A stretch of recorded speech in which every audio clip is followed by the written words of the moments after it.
In the video for today, I'm going to show you how to clear the app cache for all applications at once in an Android phone. This is not just going to help you clear your cache, but also going to make your phone perform better and faster.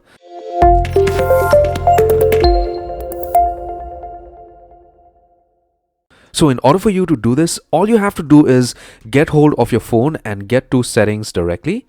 Once you do that, just get to your storage for your Android device, or you could just type in storage cleaner or cleaner on the search for your settings and get onto this page. Okay, so once you are on this page, you could click on clean up, and you could see that you have an option to clean up junk files out here. So if you clean this is going to clean up all the app cache for junk files one shot.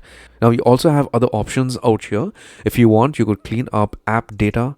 If you want, you could uninstall unused apps, or you could clean them up. If you want, you could clean up Messenger or WhatsApp, or if you want, you could also clean up or remove videos or audio files or whatever it is out here itself. Now, different Android phones have different applications. For me, I have 360 to clean up my storage cache.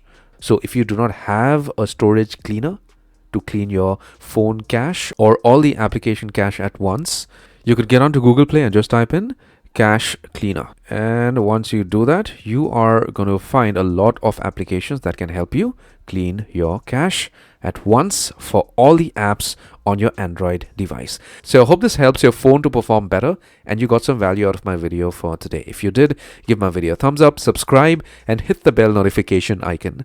Take care, my friend.